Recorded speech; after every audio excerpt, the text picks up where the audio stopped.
Hi everyone, આજે આપણે મસ્ત મજાની મુખવાસની એક રેસીપી લઈને આવી ગયા છે।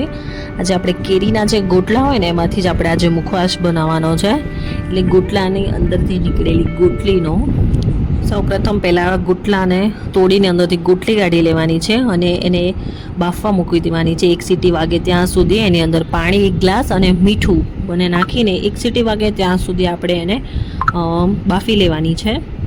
તો આપણે ઘણી જાતના મુખવાસ ખાતા હોય, પણ અમારે ત્યાં આવા મુખવાસ બને છે। તમારે ત્યાં બને છે કે નહીં જરાક કમેન્ટ કરજો મને। અને આ ખાવામાં બહુ સરસ લાગે છે। થોડી કડવી હોય પણ એને બેલેન્સ કરવા માટે બધા મીઠું અને કહેવાય ને કે સંચળનો ઉપયોગ થાય, એટલે એકદમ મસ્ત મજાની લાગે। તો આપણે એને સરસ મજાની બફાઈ ગઈ છે, પછી એને ઠંડી કરવા મૂકી દેવાની છે। અને આ રીતે તોડશો ને તો સરસ મજાની તૂટી પણ જશે। પછી કોઈ પણ ગ્રેટર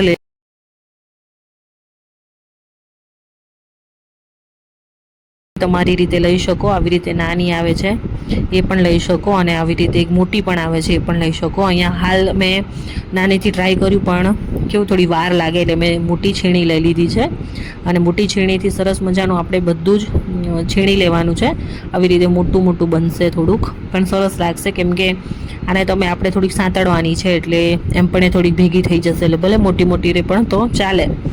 પછી એક કઢાઈ લઈ લેવાની, એની અંદર ઘી નાખવાનું, અને ઘી થોડું વધારે જોશે, કેમ કે મેં અહીંયા છે ને 3.5 ચમચી જેટલું ઘી લીધું છે। અને ઘીની અંદર જ મીઠું નાખી દઈશ। મીઠું માપસર જશે, કેમ કે ગોટલી આપણે બાફી હતી ત્યારે પણ અંદર મીઠું નાખ્યું હતું, એટલે આપણે બસ ઘીમાં સેજ મીઠું અને આને સરસ મજાની સાંતળી લેવાની રહેશે। આમ લાગે થોડી કડક અને ક્રિસ્પી થઈ જાય ને ત્યાં સુધી એને શેકવાની રહેશે। બની જાય એટલે એને ઠંડી કરી લેવાની અને પછી કોઈ પણ બોટલમાં ભરીને સ્ટોર કરી દેવાની। આવજો।